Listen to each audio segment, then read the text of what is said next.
I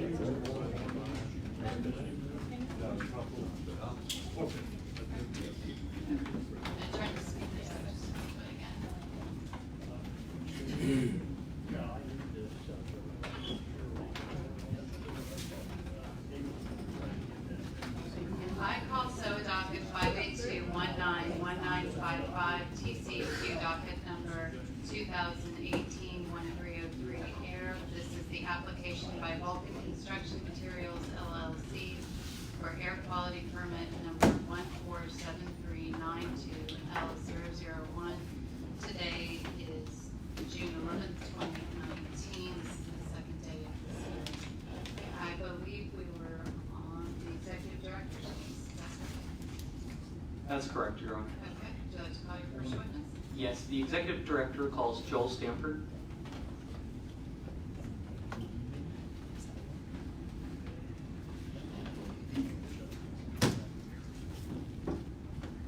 Okay.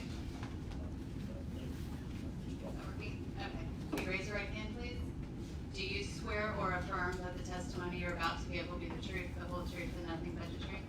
I do. Okay, thank you. Mr. Park? Good morning, Mr. Stanford. You should have before you what has been marked as the ED exhibit binder. Can you just look through what has been marked as ED exhibits 1 through 21? Just to get the familiarity with what those are. And do you recognize those documents? I do. What are they? They are the profile testimony. And what ED exhibits 2 through 21, what would those be?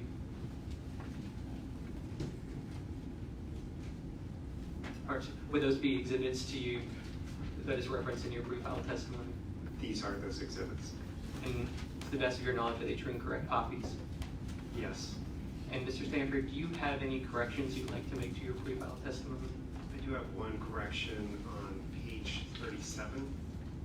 And can you flip to that page?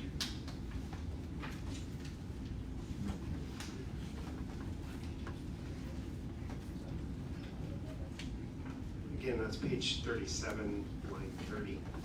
And can you identify for everyone what correction needs to be made? Yeah. I want to rephrase that sentence to state, typically it can be present as a fractional component of nodules of church or thin beds. And with that correction, would you adopt the testimony that you give as if you're giving it here live today? Yes. Your Honors, I move to admit ED exhibits 1 through 21. Okay, and because the objections have already been addressed, exhibits ED 1 through 21 are admitted. And with that, I pass the witness.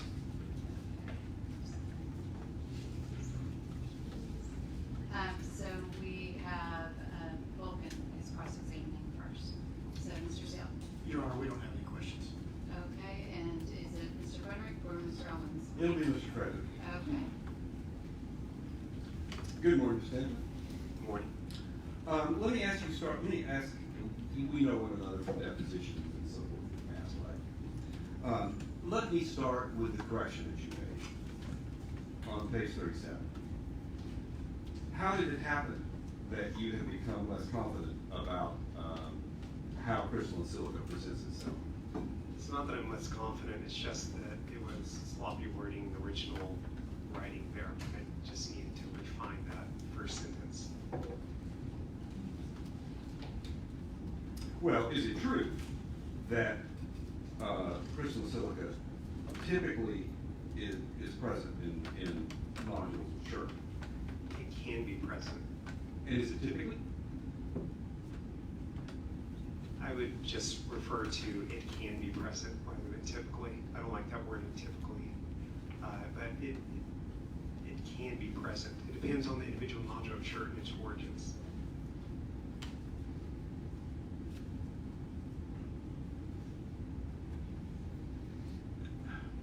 Can you tell me why you use typically in that sentence if you don't like that word? Typically is because the original sentence has that, and typically means that I guess you'd have to look at the definition of typically. Well, no, I'm asking you about your testimony, which you once upon a time had different from you have today. Right. And I want to understand why. that's because if you read it the way that it was originally written, it's misleading in an unintentional way. Everyone knows, and as it has been stated here yesterday, that chert is not necessarily 100% crystalline silica. Crystalline silica can be a component of chert, and the way that was originally phrased, it unintentionally implied that it's 100% crystalline silica, which it is not. All right. Let me ask you to pull up, look back in there and find your exhibit. I believe it's number 9. It's a draft permit.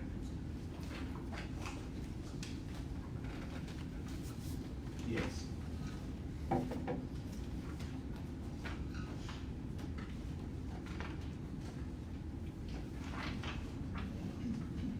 And I have a few questions, and mostly just clarification, so we'll know that we know what we're talking about in this permit. Am I correct? So I'm thinking about this percentage of sulfur in the liquid fuel. So that would be like term number, special condition number 2. Is it true that there are different specifications, different minimum, or I guess I should say, different maximum sulfur contents permitted for fuel sold in Texas, the diesel fuel sold in Texas, depending on whether the use of those fuels will be for on-road vehicles or for off-road stationary sources? I am unaware of the difference between those two. Okay.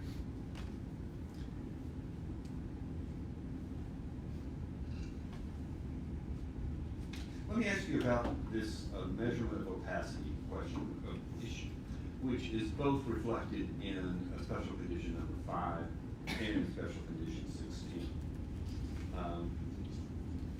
Now, and the part I'm curious about is this latter part of special condition 5. Future emissions shall not leave the property for more than 30 cumulative seconds in a 6-minute period, as determined according to special condition 16. Now, when one goes back to look at special condition 16, there are certain ways that visible emissions are supposed to be determined, or supposed to be determined, right? There's one way that they're to be determined, and that's utilizing EPA test method 22. Well, let me ask you then about during normal plant operations. So looking at special condition 16, visible emissions will be determined, shall be performed during normal plant operations. So visible emissions leaving the facility, but not during normal plant operations, is that covered or not covered by special condition 5? Special condition 5 is a continuous limitation. In other words, at all times, those limitations apply. The observation has to be done during normal plant operations because that is required by the test method. The requirement is continuous regardless. Well, isn't there a certain process that has to be used to make the determination under special condition number 5? Excuse me. That, in fact, visible emissions have left the property? Special condition 16 is a way of quarterly showing compliance with special condition 5. Sorry, there's really 2 photos, 15 and 16 there. And the 15 and 16 are the way of showing compliance with 5 and 6. They are performed quarterly as a means of demonstrating that they are in compliance. But again, both of those requirements are in place continuously. So let's take, looking at number 5, visible emissions will not leave the property for more than 30 cumulative seconds. Do I have to see visible emissions because when I'm standing approximately perpendicular to the plume direction? Is that a restriction on special condition 5? It's not a restriction. It is a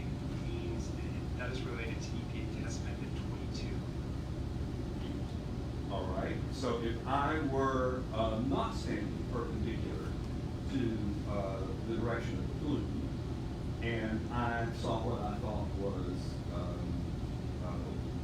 fugitive emissions passing over the property line, cut through that, would that be a violation of special condition number 5? Yes, if you were in violation of the way that is outlined here, in the time periods that are outlined there, then yes, you could have a violation of the visible emissions requirement. Even if I had not observed my visible emissions by standing perpendicular to the plume? Sorry, I scrambled your original question.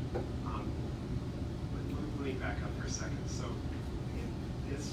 this is EPA test method 22. To do the demonstration, you have to follow the steps outlined in the special condition. Without that, you don't have a valid observation. Yes, it is up to the applicant to perform this observation, but they have to do so using the methods outlined here. Additionally, our regional staff could perform that same observation utilizing those same methods. And those are the same methods that should be used to determine compliance or non-compliance with special condition number 5 also? Yes. Now, how does this work at night? Or does it work at night? Can one apply the test method 22 in the evening?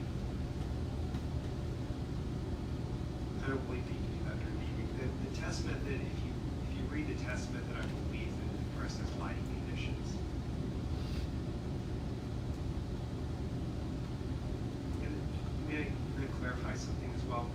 Certainly. So special condition 5 and special condition 6 are kind of two different things. Special condition 5 here is really, that is what ties into special condition 16, the visible emissions observation. Special condition 6 does not have monitoring requirements by the applicant. Those specific pieces of equipment. That is something that's done by regional staff. Okay. It could also employ people who are trained to observe that level of capacity if they wanted to be able to check up on that themselves. Okay, so just be clear on your earlier testimony. The observation of fugitive emissions crossing the property line, that really needs to be done during the day. That's correct.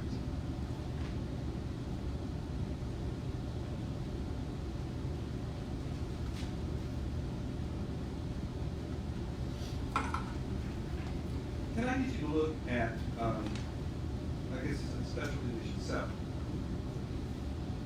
Again, this is just kind of a definition of a thing that we want to make sure we understand. There's a table there, and it's got annual throughput limits. Well, how does the agency define throughput? What do we measure in order to determine what the throughput was? Throughput is based on weight of the aggregate processed. So would that be the weight of the stone that was put into the first crusher? It would be the weight for each of these individual units listed here. There's the plant-wide throughput, and then there are the individual crushers and screens. You notice that one of the screens has a higher throughput than the annual throughput. That's because some of the product may be run back through that screen. It's counted for the calculations. Okay, I understand. So we measure throughput, crusher 1, crusher 2, crusher 3, separate. They're independent variables. Yes, they're independent variables.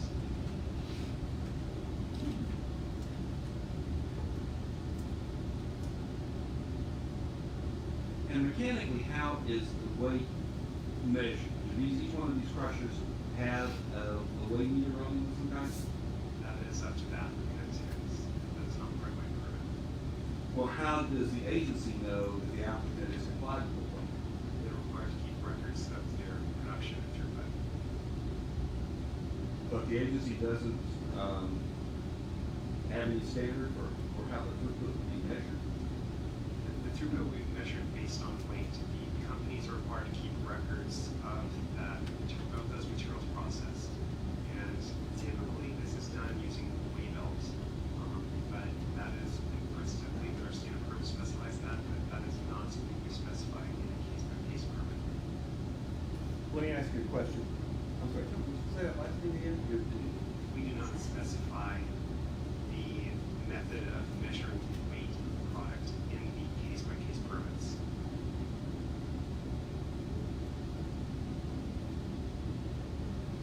let me ask you about special edition 9. You've been here for earlier testimony, right? Yesterday. So, you know, there's a fair amount of discussion about when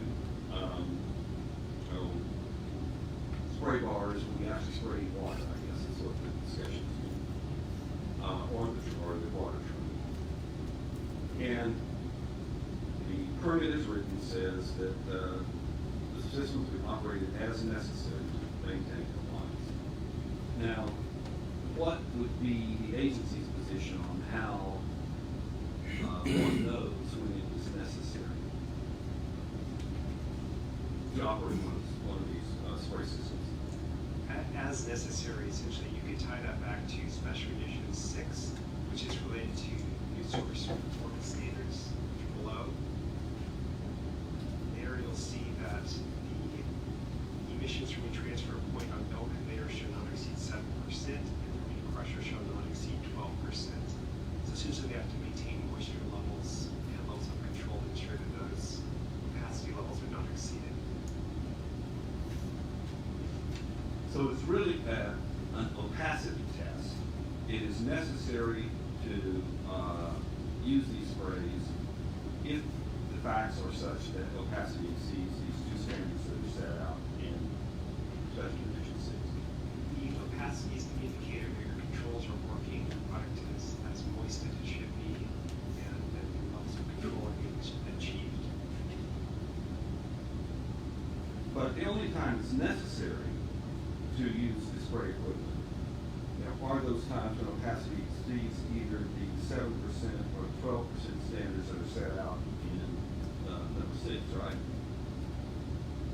You could say that, and I would also add that you would want to maintain a moisture content of 1.5% in your product. At least that is what EPA's EB42 calculations are based on, 1.5% or higher moisture content.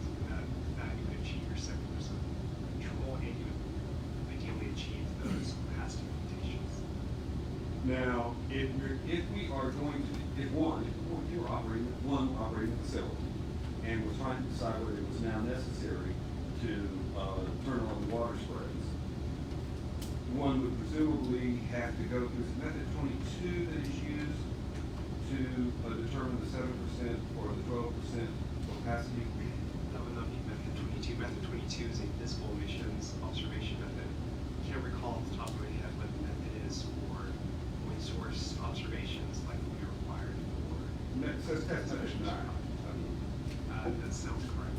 Okay. And is that also a sort of, is it similar to method 22, or is this a smoke reader sort of looking at the point?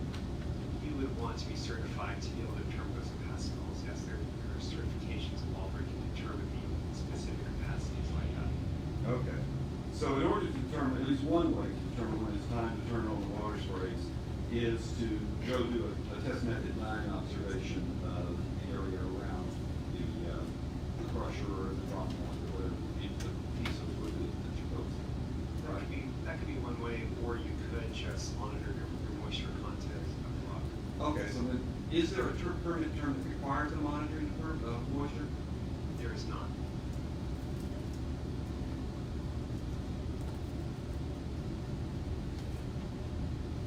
And how would, does TCEQ ever require, to your knowledge, does TCEQ ever require monitoring of the moisture content of soils, rocks?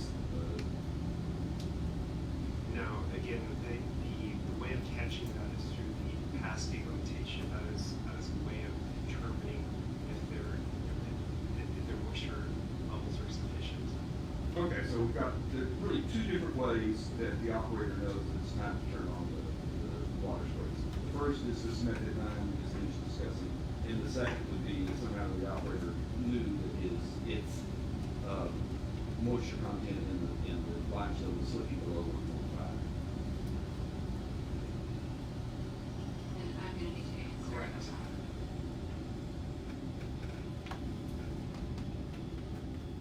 Let me ask you about, we've heard some discussion here yesterday about 5-acre stockpiles. Am I correct? Well, is it correct that the permit requires a height limitation of 45 feet. That is correct. Is there any area limitation? It is not specified in the permit, however, the area of the stockpiles is a representation in a permit application, and representations are enforceable. And was the representation that the stockpiles, or what was the representation that total stockpiles would not exceed 5 acres? I would have to look up that specific number, it's in the permit application. But there's a specific acreage that was represented, and those were used to determine the emission rates from the stockpiles themselves. And is that a limitation that applies per stockpile? We have 3 stockpiles, and each one of them have a separate area limitation. No, it would be the total acreage of the stockpiles.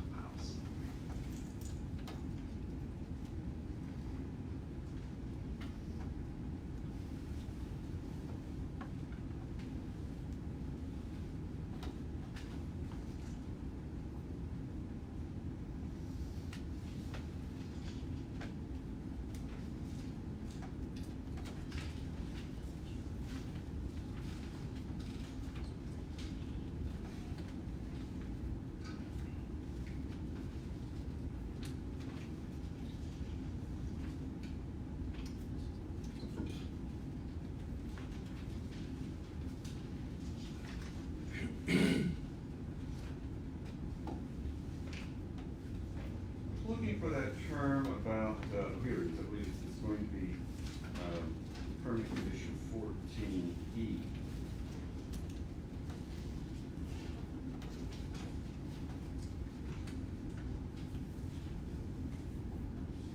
Okay, never mind, I think I actually understand that one. How about this availability of the records? Can a citizen go to TCEQ, file a Public Information Act request with TCEQ, and will that cause TCEQ to go get these records that are referred to under condition 17 from the applicant? These records would typically be extracted from the applicant during an investigation. So if the TCEQ regional office went out and did an investigation there, they would request the records that are required to be maintained on site. And at that point, they become part of the TCEQ's work. I do not know if people would just request that and have the TCEQ get it without investigation. So under the permit, as it's written right now, we don't really know what the citizens can see records. That is really a question for enforcement. That is not my purview as a permit writer. Well, within your purview of the permit writer was that the agency would be allowed to see the records, right? My purview as a permit writer requires the company to keep the records. And then you went one step further and said the company had to give the records to the agency asked for them, right? Yes, that's correct. Okay, so now I want to know what happens if a citizen asks for them. I would object that that's outside the scope of his knowledge, and he's trying to opine on how the Public Information Act would apply, and that would really be a legal determination. I do not want, ma'am, Yes. I don't want to waste time, but it's clearly within the purview of his job. He's written a rule here that the applicant has to provide documents to the agency and to the air control district or something like that. So I think it is within his purview to know to whom the applicant has to be able to say to whom the applicant has to provide documents. Well, I think he's already answered that. Well, I mean, he's answered it to what he said he'd know, and ask one more time, but. I'm just going to know. Do you know whether members of the public can get access to these records? That are referred to in Special Condition 17, in the scenario where those records are not already in the hands of the agency because of enforcement action? I do not know that.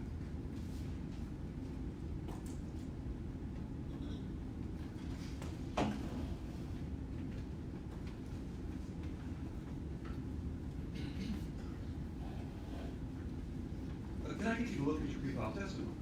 I think that's the end of my questions that I know I have about the permit itself.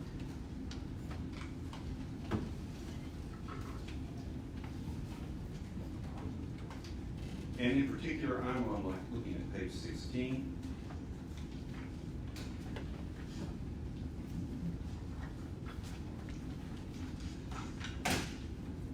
Okay, now, there's been a lot of discussion, I'm sure you've heard, a lot of questioning about these implant roads, and we, the protesters, understand the agency's position on best management practices. I don't understand exactly what is an implant road. So can you elaborate on what that means?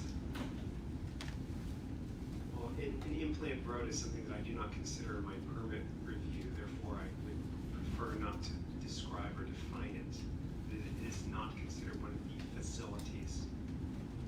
Well, I understand that, but look at your testimony there at lines 10 through 12. It probably goes on after that. Vulcan will, and there's, you read what it says. So if we're going to credit, if we're going to give Vulcan credit for BMPs, don't we have to know what an implant road is? Best management practices are nuisance prevention measures, and I think by that metric, if you're mentioning roads, it is something that vehicles travel on.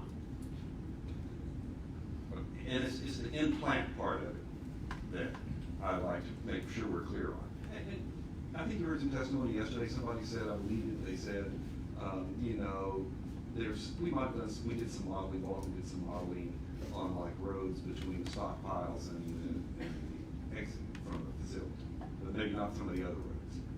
So I take it that the roads are parsed up into categories, and I want to make sure we understand which ones are implant roads.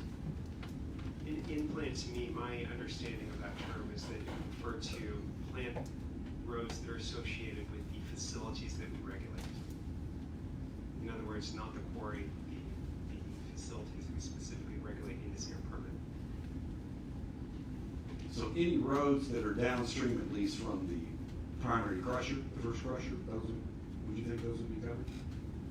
You can't really view a road as being downstream of a crusher, because there's the plant and then there's roads that are associated with the plant.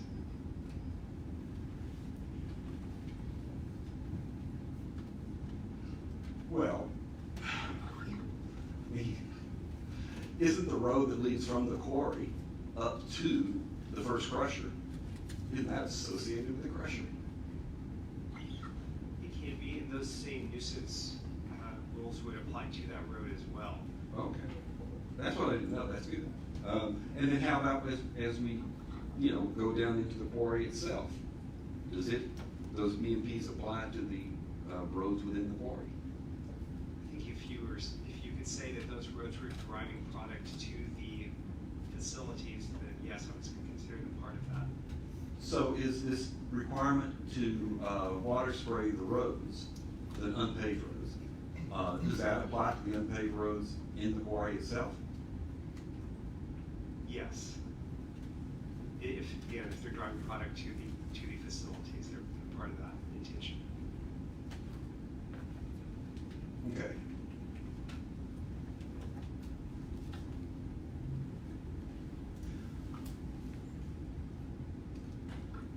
Would you guess that's the same understanding would be had at the Martin Marietta Quarry? That the roads in the quarry are actually subject to the spray water requirement from the BMP? I'm not familiar with Martin Marietta Quarry, but I can tell you that nuisance rules apply to roads anywhere in Texas. And I'm just curious about to what do the BMPs apply? And so is it a general rule of the agency that the BMPs apply to the quarry roads or not? I can tell you that we put these requirements in every rock crushing permit that we issue, and they say implant roads have to be watered as necessary. And And the understanding of what an implant road is the same for the Vulcan facility as it is for all those other facilities. that's correct. Thank you. Tell me a little bit about this on page 17.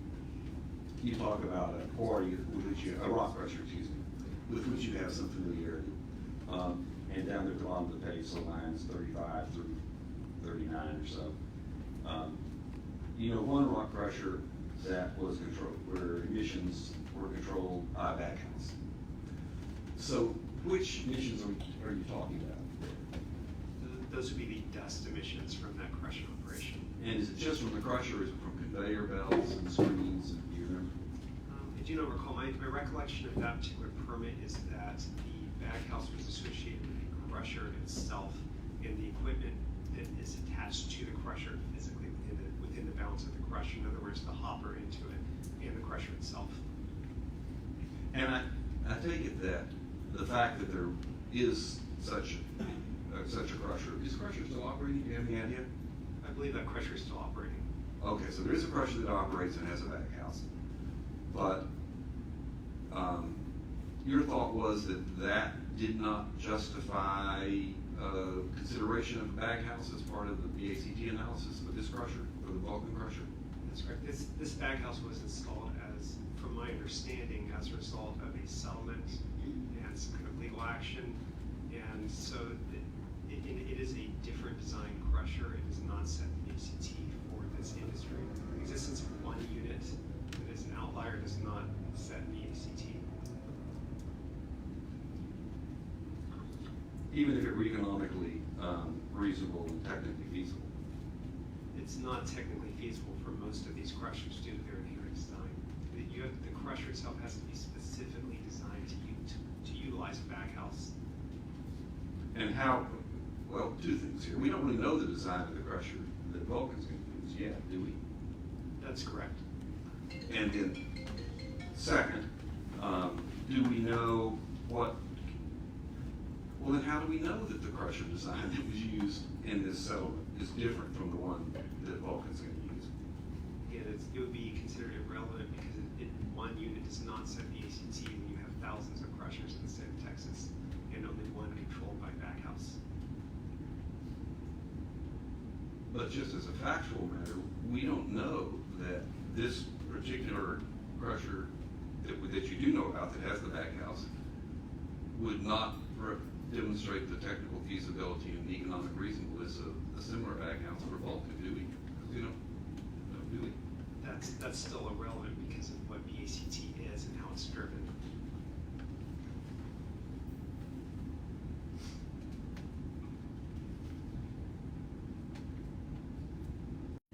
And you've got that line, these concentrations, which refers back upstream, excuse me, to the concentrations of emissions from the things that are not acknowledged to be facilities. These concentrations are considered so low that no further analysis is merited. So does the agency actually have a sort of a cutoff, a threshold below which it is not necessary to conduct a back analysis? Is that what you're saying, that these are so small we don't have to do a back analysis on them? No, that's incorrect. What I was trying to make a point of is that oftentimes companies can install additional controls as a means of, if they're having an issue with meeting the national air quality standards, it is up to them to try and install controls or reduce throughput, et cetera, to get their emission rate concentrations down below the national air quality standards. And my point in this is stating that with concentrations this low, there's no incentive for the company to install additional controls beyond BACT in order to meet the national air quality standards.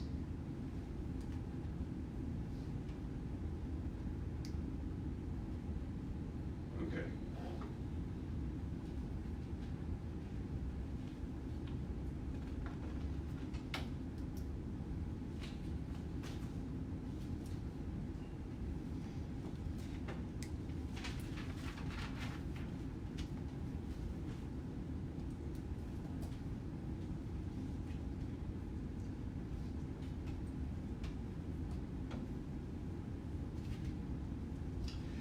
So you and I discussed in your deposition, you've heard a fair amount of testimony here from other witnesses as well, this issue of excluding from atmospheric dispersion modeling the sources or the emissions from sources if those sources are themselves not facilities. Let me get you to check quickly the bottom of page 24 and the top of page 25 of your testimony.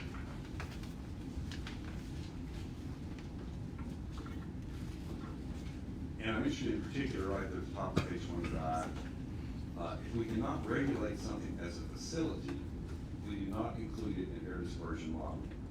Now, that is a statement of the agency's position, right? That is correct. And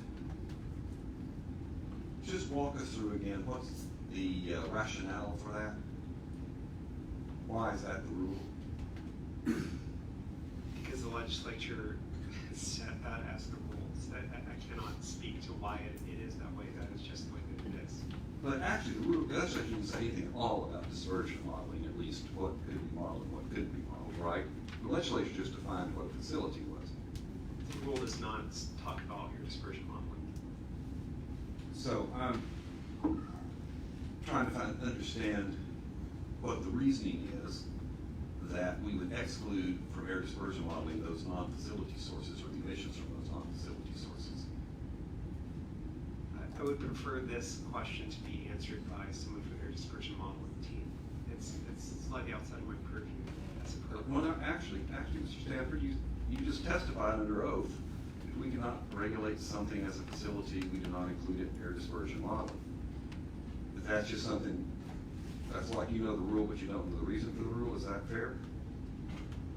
We can only model what we consider facilities. That's just based on TCEQ policy.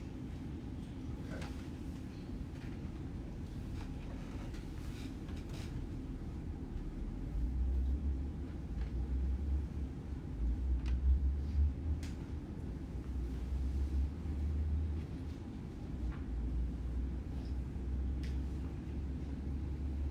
You didn't work on the EOG case that you referenced in your testimony at the bottom of the page, did you?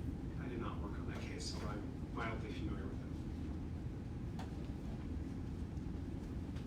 it. And do you know whether that was a case where BMPs or the BMP of spray moisturizing roads was applied to those roads that are in the quarry?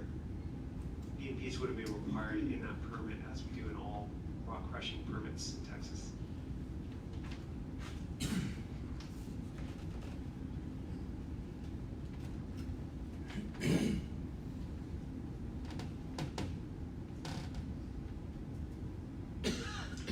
Let me get you, ask you a couple of questions.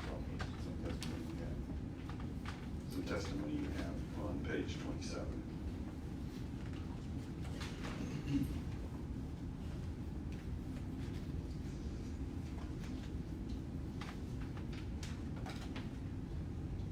And so we'll start out with looking at lines 15 and 16. You think that, am I correct, that you think that ambient air quality monitors near the fence lines of the Vulcan facility would be, well, I don't want to say, will you believe they would pick up emissions from too many sources besides Vulcan? Is that sort of your conceptual reason why you don't think monitoring at the fence line is a good idea? Roughly, yes. Essentially, if you have a particulate monitor, you will pick up particulate in general, and the source of that particulate is essentially impossible to be determined. Well, but didn't you back when you were, and I'm looking back now at Exhibit 9, which is the permit, the draft permit, and am I not correct that under Special Condition 15, the executive director can require the Vulcan in this case to perform ambient air quality monitoring? That is correct. We do have that option, but that would not necessarily be a fence line monitor. And additionally, we put this language in all of our permits to give ourselves the ability to test should situations arise, although I've never seen it utilized at a rock crusher, because rock crushers, their level of emissions and that sort of thing. But this is a standard language we put in our permits. It would be technically difficult to do that at the fence line of a rock crusher and tie those emissions to the rock crusher itself. If we moved it away from the rock crusher, would it be more helpful, be more technically feasible? So instead of having it at the fence line, have it at the local high school or something like that? No, you would get a background concentration, which is composed of the contribution of everything in that area: cars, barbecue pits,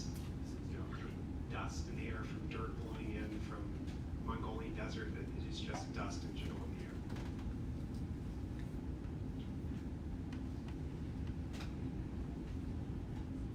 air. Okay. Well, I say okay, but I mean, do you have any understanding of why rock crusher permits have that provision in them then? That provision is the special condition 15 provision? Again, it is general language you put in all of our permits, and you could conceivably test a rock crusher, however, it would not be done utilizing the fence line monitors and anything like that. You would have to do shrouding around the crusher and specific, EPA has methods, they've done this in the past for the development of it.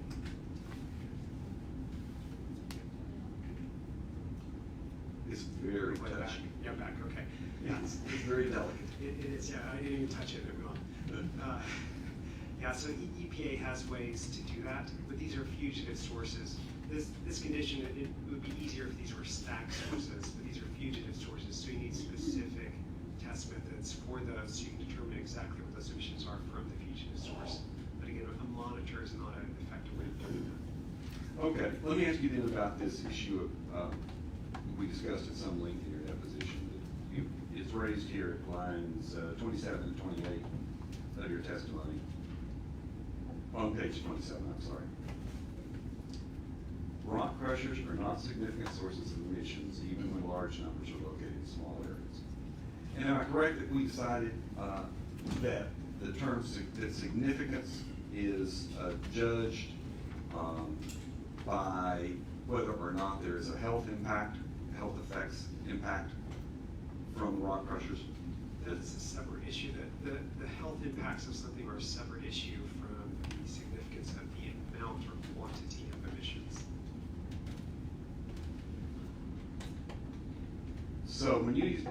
So let's look at the sentence. Rock crushers are not significant sources of emissions.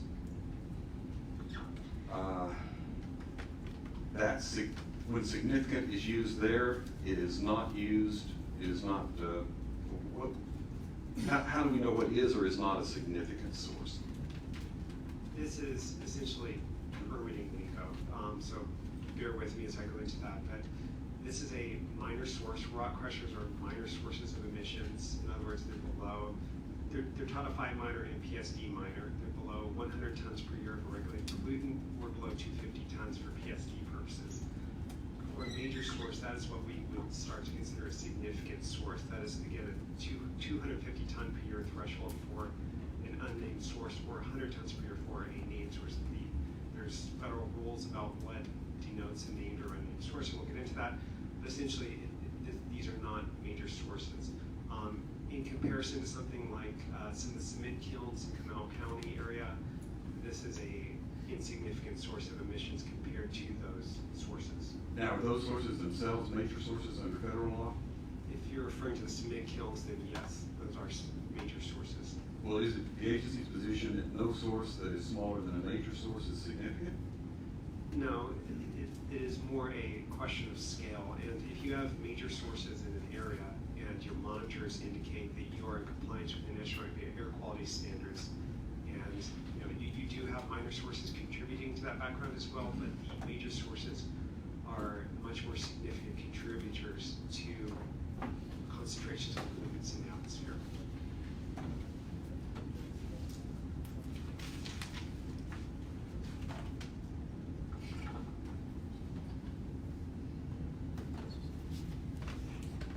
So isn't this the agency position that you said has been in deposition, said was developed some 20 years ago by people working at the agency? Are you referring to the Rock crushers are not significant sources of emissions, that factual conclusion. No, that is unrelated to 20 years ago issue that we discussed in the deposition. So is the 20 years ago issue the issue that the agency decided emissions from rock crushers did not have significant health impacts? It is not a matter of significance, it is a matter of the emission rate from those sources, and I believe you're referring to the MIRA flow chart. There you go. Yes, and the exemption of rock crushers from a health effects analysis, that is related to the rate of emissions from rock crushers and the constituents found therein.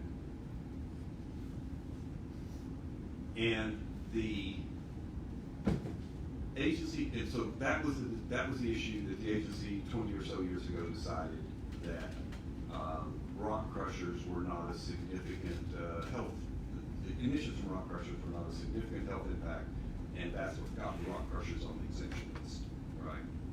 I would not use that word significance in relation to health effects.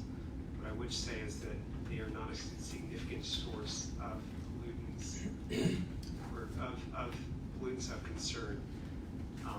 They are exempted on that list due to the emission rates from rock crushers of problem pollutants. May I approach with you, John? Yes.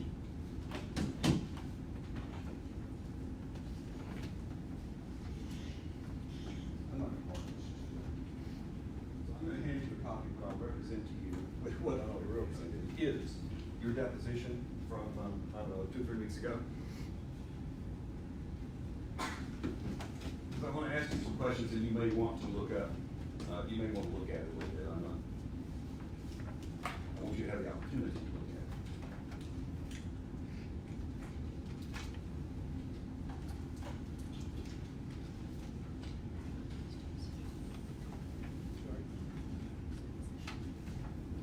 So if I could get you, well, let me ask you the question first.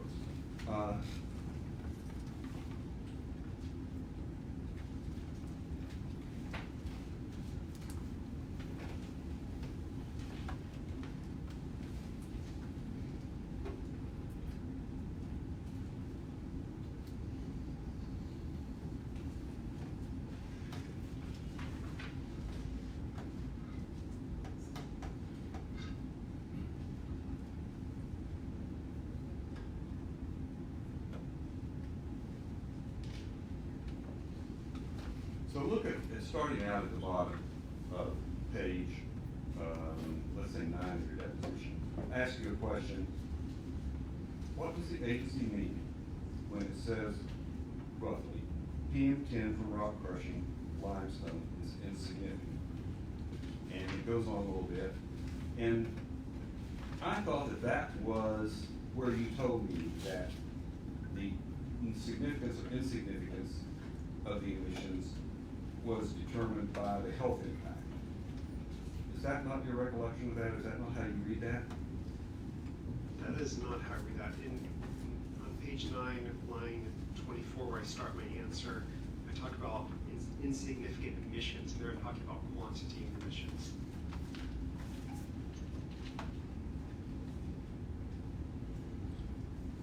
Well, let's then go just looking, okay. How about then the exclusion of rock crushers from the MIRA flow chart, or really the inclusion of rock crushers in Appendix B to the MIRA document, MERA document, that they are insignificant health risk.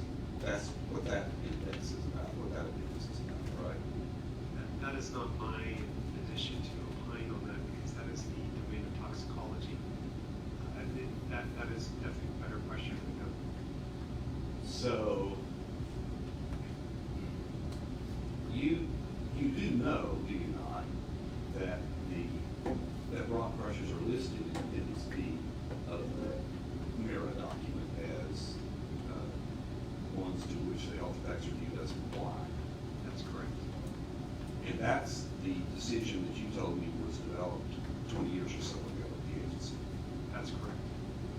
And you don't have, the agency doesn't have any documentation of that analysis that still exists, right? Correct.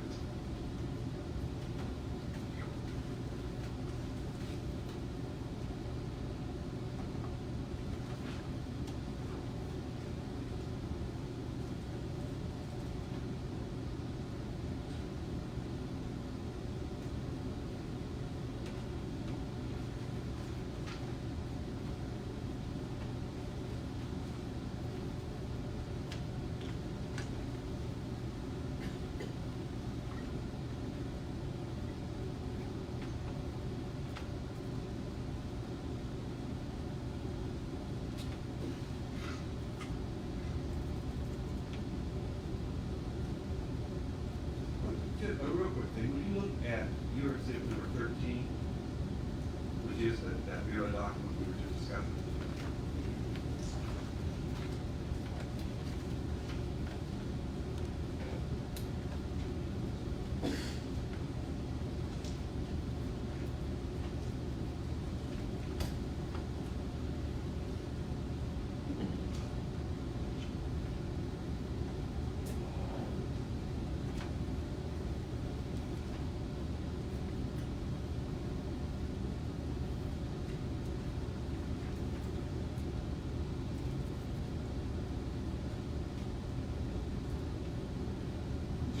Just so you find out, I've got some more questions.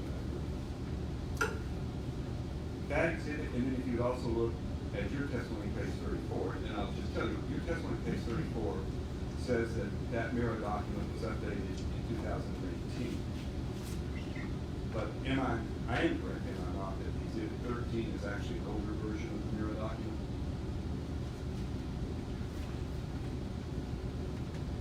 It says July 2009.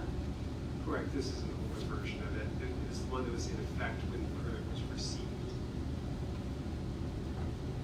And so the agency followed the process, whatever it is, 12-13-step process, 12-step process, I guess, that's set out in the older version of the mirror document rather than the process that's set out in the 2018 document.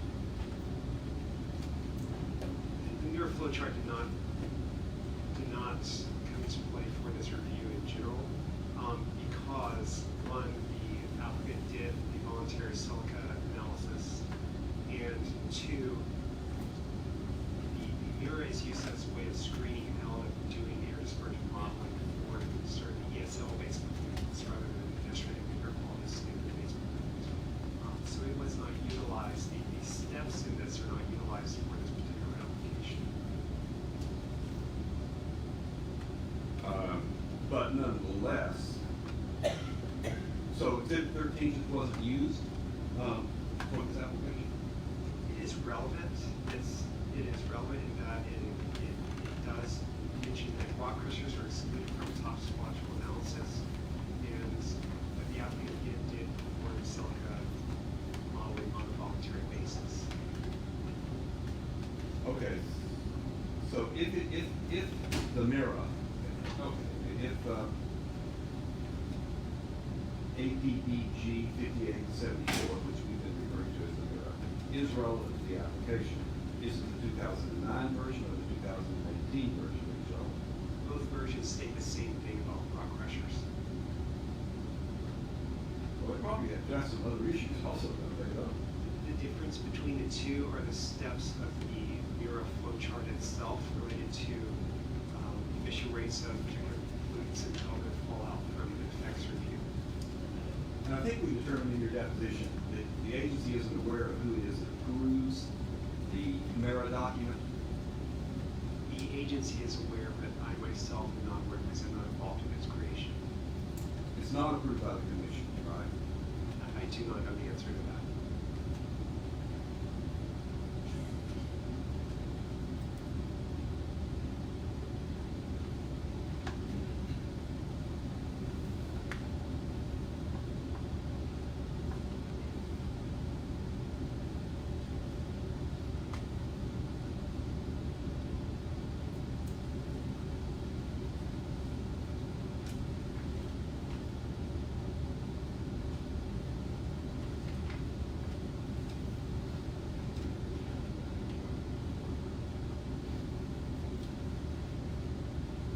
Okay, Mr. Stanford, I think that covers everything that I had hoped to ask you about today. So I'll pass you on to the next cross-examiner. And no questions. Okay, Mr. Park, would you like to redirect? Just a brief question. Mrs. Stanford, just to clarify for the record, the permit reviewer determines what is, or what sources or what facilities would be modeled, is that correct? I would say the agency policy determines what sources are modeled. And the agency policy, or is consistent with agency policy not to model roads? That is correct. No further questions. Okay, Mr. Seal? We don't have any question here. Mr. Frederick? No, thank you. Okay, thank you.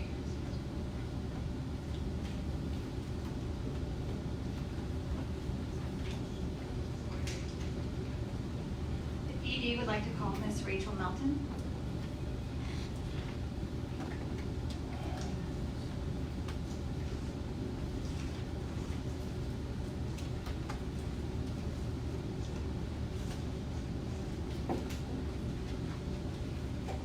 Ms. Melton, will you raise your right hand, please? Do you swear or affirm that the testimony you're about to give will be the truth, the whole truth, and nothing but the truth? I do. Okay, thank you. Ready to swear? Ms. Melton, you have before you what has been marked as ED Exhibits 22 through 26 in that binder. Do you recognize these?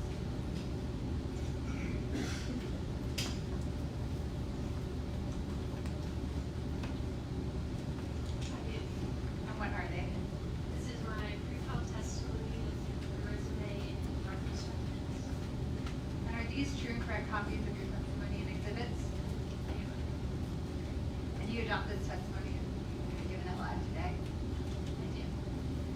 Your Honor, the ED moves to admit pre-trial exhibits 22 through 26. And because the objections were already addressed, exhibits 22 through 26 are admitted. Okay, I pass the witness. Okay, Mr. Seal? No question, Your Honor. Okay, Mr. Frederick? Certainly I have, but very few questions, but I do have questions. Let me start out with the explanation of, let me see if I can formulate the question concisely, and then I have to have an explanation. Am I correct that you do not know, the agency does not know, whether the maximum impact that would have been experienced at an on-site receptor for emissions that were modeled from the Vulcan facility would be greater if the 1 year map data that was actually used were used, or would have been greater if the 5-year map data that could have been used was used? Is that true? Yeah, there is no, I guess, analyses or documentation showing that would always be the case.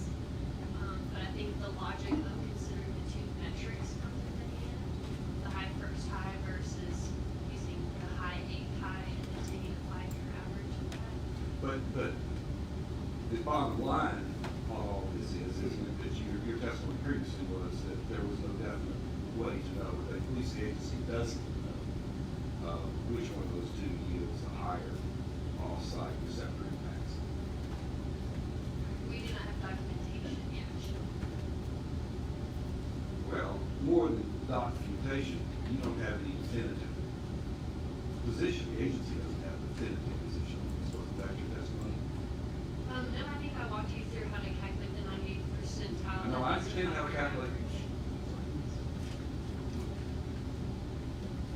You don't now believe that the agency has a definitive position on which of those two methodologies yields a higher on-site impacts, do you? We said that we're Yes, you don't today believe that the agency has a definitive position on whether the off-site impacts to a receptor are greater as modeled with the 1 year net data or the 5-year net data, right? right, but we're comfortable using 1 year as that's how the agency has operated for over 20 years. Well, it's a simple question. Let me ask you about, you made a reference in your testimony, you might look at it, page 11.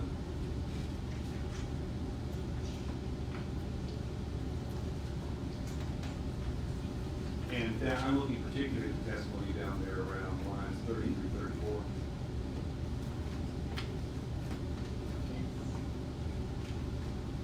And at that point, you invoke or you refer to 30 TAC 116, 111, A2J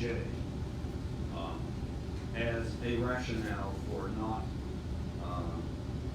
including within dispersion modeling the emissions from non-facility sources, right? Correct.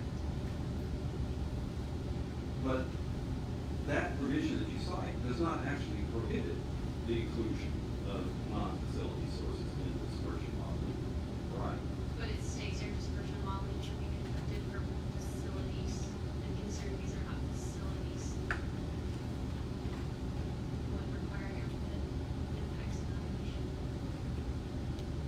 Well, actually only, so we all working from the same place.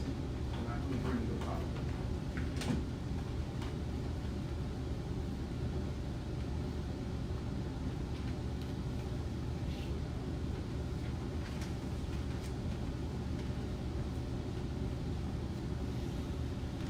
Your Honor, can I take a look at that document as well? Your Honor, just for clarification, we asked Mr. Frederick, did he enter 116.111? I had her 116.1, all section 30 PAC 116.111. Thank you.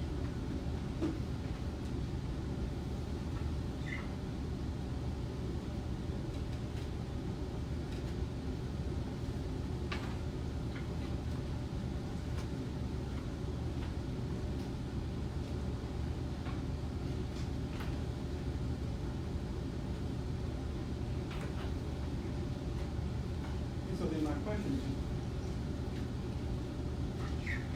question is, that subsection, A2J doesn't prohibit the inclusion in dispersion modeling of non-facility sources, does it? Doesn't preclude it. Right, it doesn't, yeah, thanks. And then, it actually, as written, would, allow inclusion of, source modifications. It doesn't really speak of whether the source has to also be a facility, right?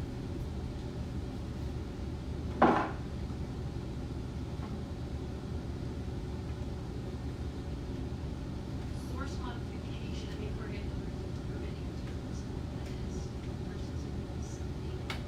Well, we also do allow dispersion modeling, do we not, for applications for facility amendments, so for changes to existing facilities, not just new facilities. Right.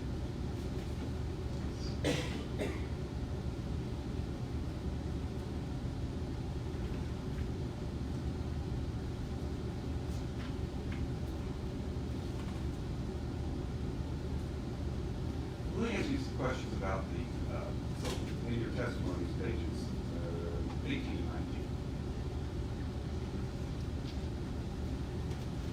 But it has to do with the monitors, the surrogate monitors, the Selma monitor and the Heritage School monitor that Paul selected. And in those pages, on pages 18 and 19, you recount some of the considerations that went into determining that those surrogate monitors were acceptable for representing background concentrations at the Vulcan site, right? I mean, that's sort of the overall picture of it.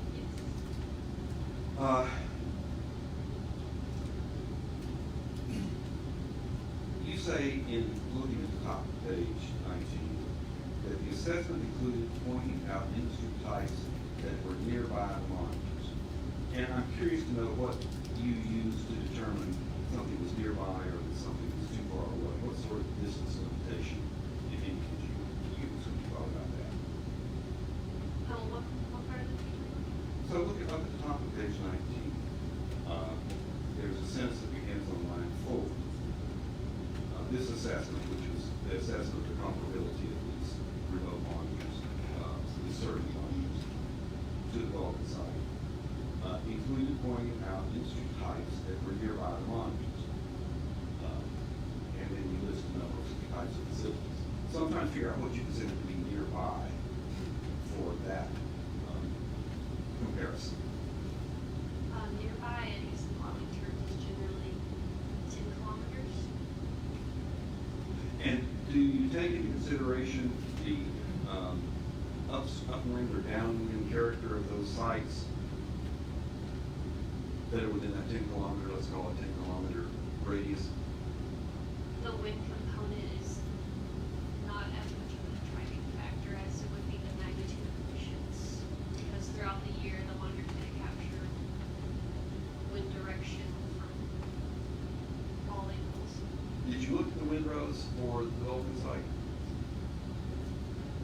Probably did during my review. I'll represent to you that we've got an exhibit in the record that shows there's a very strong south-southwest, I'm sorry, south-southeast wind component for that road. Does that sound right to you? That is reasonable. Did you look at the various quarries and cement plants and so forth that are reflected? We've got another exhibit in the record that reflects a number of these south and a little bit east of the Vulcan site. Did you pay any attention to those? Yes, I did look at aerial photography of the surrounding sources. And how about then for the to the surrogate monitors? Did you look at the aerial photography? Yes, I also looked at aerial photography. And is this coal-fired power plant really within 10 kilometers of the, I guess it was probably going to be the Heritage School site? Do you think? I did.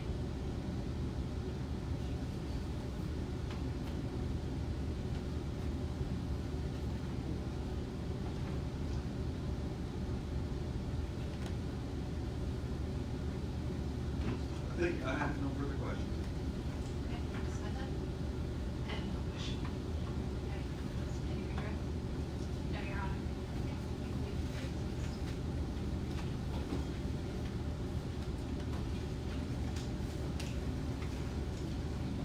Your Honor, the Executive Director calls Dr. John Song Lee.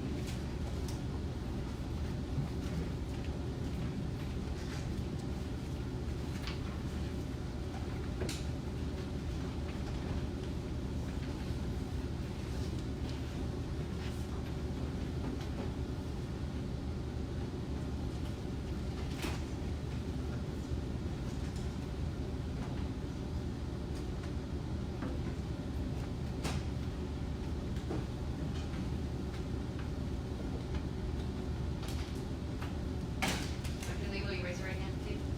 Do you swear or affirm that the testimony you're about to give will be the truth, the whole truth, and nothing but the truth? I do. Okay, thank you. Good morning, Dr. Lee. Morning. You have before you what's been marked as the ED exhibit binder. Can you look at what has been marked as ED exhibits 27 through 29? Sure.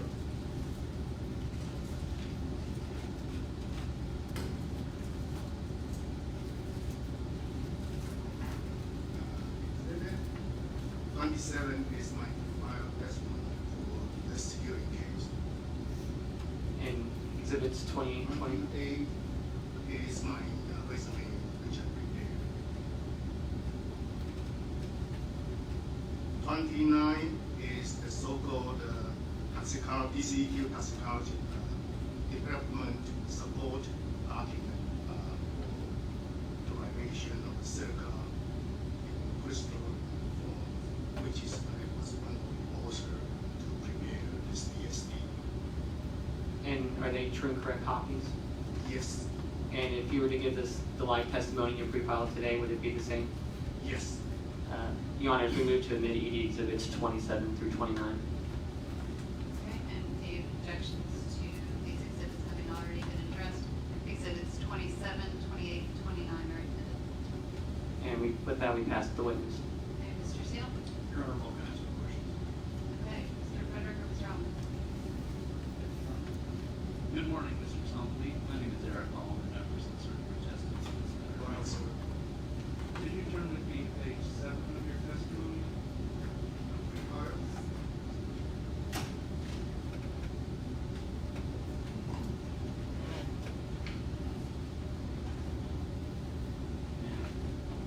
Let me know when you're done.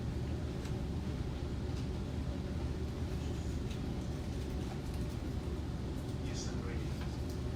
And I'm particularly interested in lines, your own testimony lines 30 through 32. And there you say it's unlikely the maximum concentration of emissions from other facilities emitting the same chemicals would occur at the same place. Yes. What is the basis of your conclusion that when you've got multiple facilities in an area that are not going to have maximum oxide concentrations in the same location? When we evaluate each single individual permit application, we based on rely on the modeling result for the maximum of property ground level concentration concentrations, what we call GLC max, and at the receptor. So that we call the dispersion model to identify a specific receptor. And you look at that receptor location, and you review it and meet our guidelines, TCEQ's toxicology and effects evaluation guidelines. And if they meet, you make sure that each individual's facility or each individual's permits application, and make sure their predicted GLC max will all meet our effects evaluation procedure. So in that case, because if they meet our effects evaluation procedure, and you look at it for how conservative of the guideline concentration for each constituent we set up, also called ESL, it's a guideline concentration, it's a screening, it's not standard. We, on purpose to set up the level well below that the level can cause the adverse effects. So then knowing that the GLC max is a predict concentration, it's not actual concentration. And you build up a lot of conservativeness. For example, that GLC max was predicted based on maximum allowable emission rate. We understand it's not necessary, not always every single house emitted at maximum allowable emission rate. Plus, the meteorological condition is based on the worst case scenario, and it's not every day out of 87, 60 hours of the entire year. Had that kinds of the worst case data.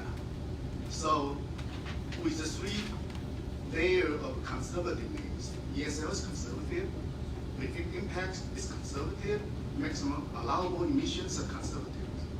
So we feel comfortable each individual permits application, if impacts review, following our guideline, meet our guideline, and in knowing that even though you have a neighborhood similar facility, emitting the same chemical, I mean, that's a so-called aggregate emission or aggregate effect from a toxicology standpoint. And the receptor at the facility A, the GLC max, at one location, the receptor for the GLC max at the neighborhood facility, unless they are overlapped in the same receptor, it's highly unlikely. That's what we need here. Because the receptor could be far away, depending on the distance and location. And different location, different receptor, is subject to the different variation of the wind direction, wind speed, and the timing for both facility emitted at maximum allowable emission rate at the same time. And so it's highly unlikely. I'm not a model, but it's kind of, to me, I learned from that.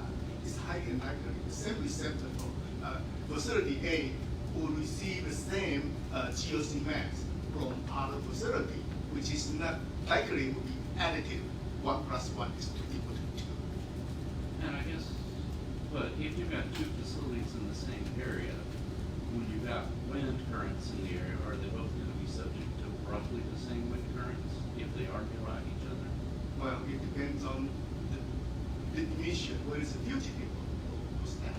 Well, if you've got facilities only 10 kilometers apart and you've got wind direction in the county from the south, are they both going to be subject to southern winds? Well, again, it depends on the distance between the facility A receptor and as opposed to facility B receptor. Generally, do you have a basis in this case to know that, say, the emissions from the quarry near the rock pressure are going to be subject to winds going in a different direction? I would have, Winds in the direction of the rock pressure. I would object. He was not being offered as a fact witness. He hasn't reviewed the application. He's just there to testify generally to toxicology and the development of the ESL for crystalline silica. I'm asking a question about his testimony where he has testified that he does not meet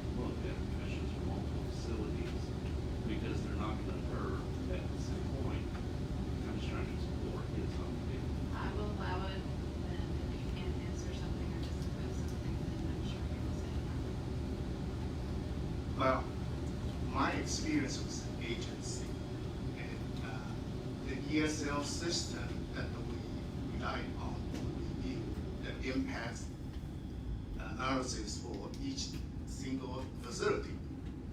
And it's been proved the ESL system is very effective because your concern, or everyone's concern, can be a check or demonstrated from ambient monitoring data.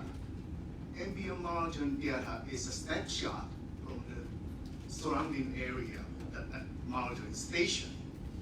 And so far, in the past almost 30 years with my annual, we haven't seen that except quite a few ambient monitoring stations in Houston area, which is demonstrate show benzene 10 years ago is a concern that the annual average or 24-hour average slightly above our ESL for benzene. And then you can see the curve from the trend chart that the benzene ambient level in that vicinity has been declining and below the ESL as for today. So it indicates that ESL system is effective and work. And that's what the answer to your question is. That the answer, I feel comfortable that if we evaluate each single permit application following our effects evaluation procedure and meet all the requirements. And even though you have multiple sources from the vicinity, the same neighborhood, and again, the testimony here say is the likelihood is very unlikely. Your Honor, I'm going to object to the answer as non-responsive. Okay, I'm going to sustain that. But And- just answer the question he's asking, please. Okay. Okay, my question to you is whether in this case, the wind direction at the quarry that this rock crusher is located at is going to be different than the wind direction at the rock crusher.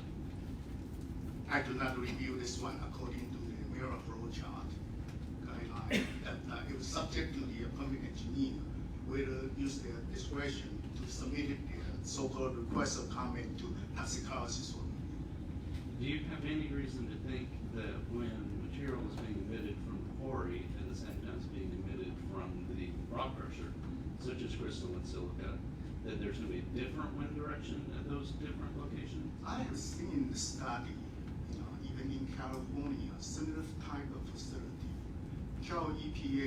California EPA contracted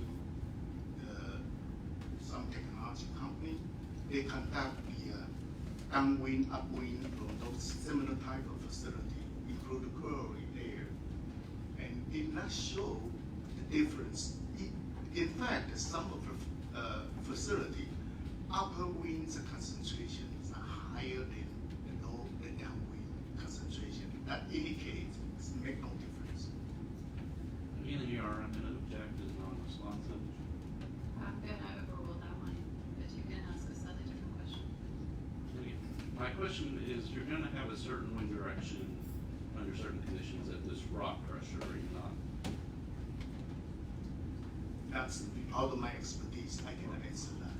At any particular time, the wind is going to be blowing in a particular direction to move the particulates emitted from the rock crusher. Do we agree on that? I cannot answer that one. So what is going to move the particulates from the rock crusher to the surrounding area? Is it going to be something other than wind? Well, from toxicology standpoint and from the air quality division's staff told us and communicated with us, this type of rock crushers facility emission of PM is not a concern. In your own object is non-responsive. I'm starting to be sympathetic to Mr. Park that you're asking a lot of questions that are outside the scope of toxicology. I get that you're asking about that particular question. I think that statement, but now I think you're kind of going a bit beyond. So now, is the topography going to be the same in the general area of the rock crusher as it is in the area of the quarry? This question, please. look at the quarry and as we look at the rock crusher, we have certain topography such as hills and valleys. Your Honor, I'm going to object again. He didn't review the facts in this case. I don't think he can opine on the geography of the specific location of the plant. Why don't we establish whether he did or did not review this? Why don't you set that background up? So in this case, did you, or when you looked at, perform any specific analysis of the emissions from the rock crusher and where those highs would occur, and also perform an evaluation of the emissions from the Vulcan Quarry and make a determination of whether the maximum offsite concentrations? I do not review this specific complete application. So do you have any specific basis to say that the maximum offsite emissions caused by the rock crusher are going to occur at a different location than the maximum offsite concentrations caused by the Vulcan Quarry? Not for this facility.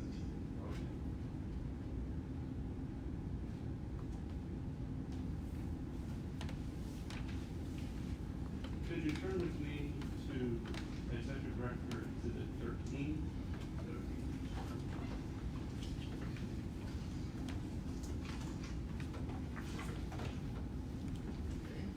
And I'd like you to turn to page 21.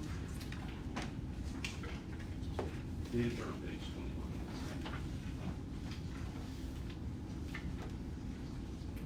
And could you look with me to the fifth bullet there?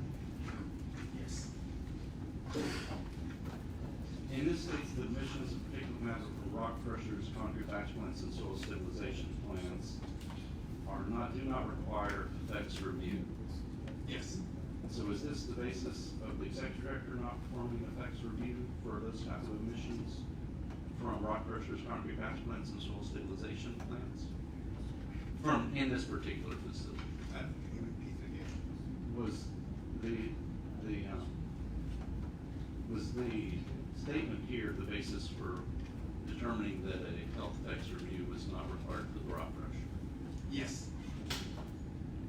And what documented basis is there for that? Your Honor, that's been asked and answered already in previous testimony. That the agency concedes they don't have the basis for that anymore because it was over 20 years ago. Okay, well, I mean, the deposition isn't in evidence, so he was sort of asking questions about it, but we didn't have any actual evidence about it, so he can ask the questions overall. I don't recall, and I do not believe that we have any document Is, for the entire list. That's just only for one question. is this exemption from an effects review contained anywhere in the TCEQ rules? No.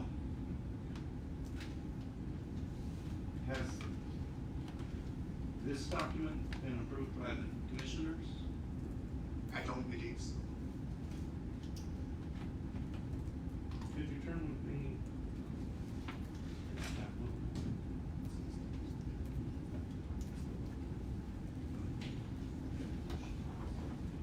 Do you have a copy, Jeremy, approach?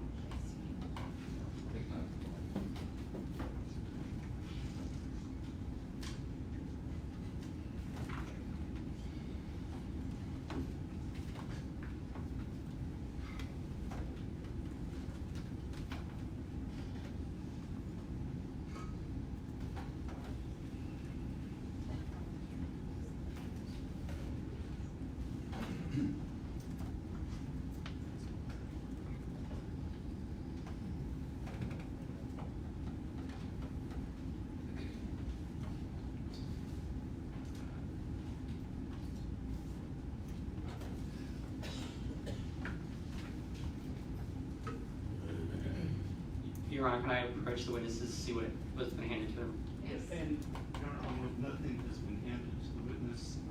This is an item that was previously provided for the prior witness. Do you have a copy of 30 KC 116.111? Yes, I do. And could you look with me to 116.111, subparagraph A, then 2, capital A-I? Yes. What does that state? A protections of public health and welfare. I, the emission from the proposed facility will comply with all rules and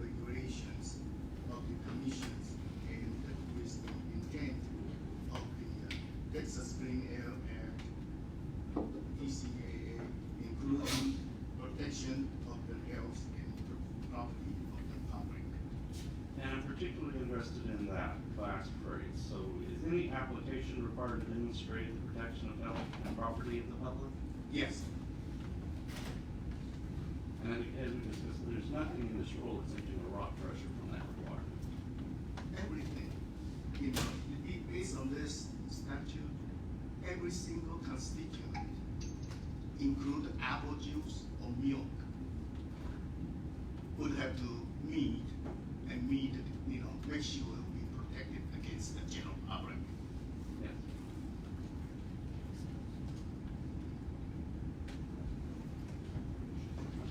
Now, are the effect screening levels contained in the rule anywhere? No, And is there anywhere in the rules where it says if you're below the effect screening level, then you meet this requirement? yes, it's not codified, my understanding, that's fine. And we say not codified, it's neither in statute nor in rule. Correct.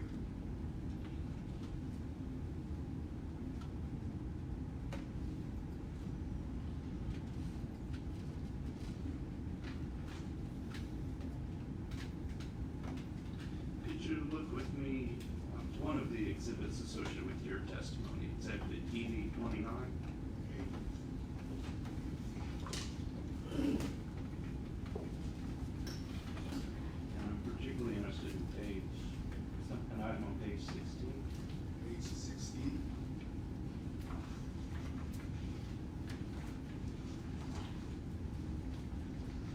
Okay.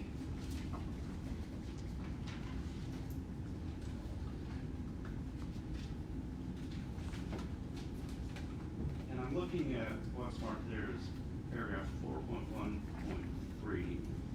You say there where it says risk of silicosis strongly correlates with cumulative silica exposure. I'm sorry, can you, In Exhibit ED 29 on page 16, you see there's section 4.1.3. 16 is 4.3, not 4.4, I'm sorry, okay, 4.13. Yeah, 4.1.3. Yes. Yeah. And does the first sentence state the risk of silicosis strongly correlates with cumulative silica exposure? Yes.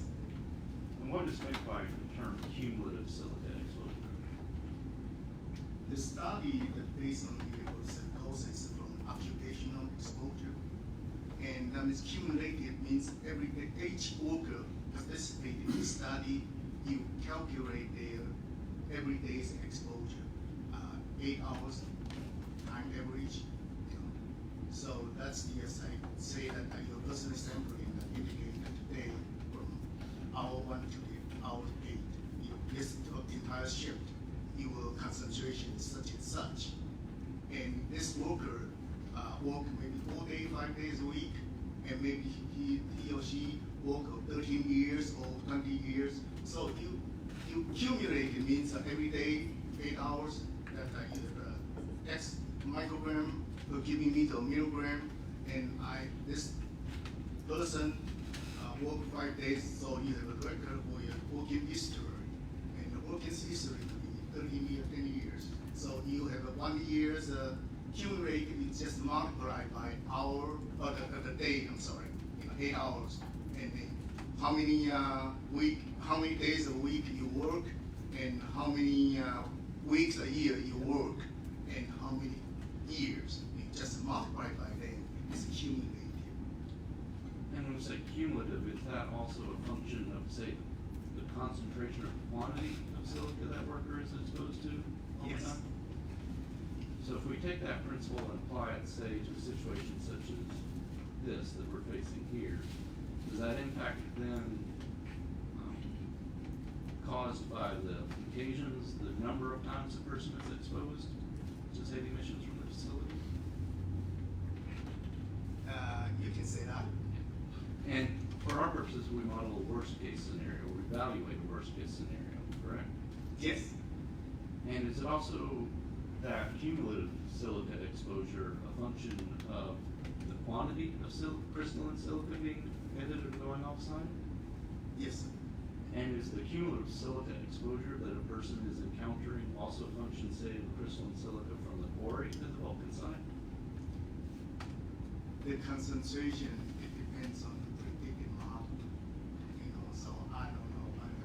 When if I review this type of facility, any kind of type of facility, we are counting on the GOC max, and we evaluate how likely the public to be exposed to that concentration, how often, how likely that even if for acute or for chronic. And cirrhosis is chronic exposures, the disease. So the ESL for our chronic, in this case, to protect the non-cancer cirrhosis, is based on a general poverty, assuming he or she will be exposed every day, 365 days a year, or a lifespan of 70 years.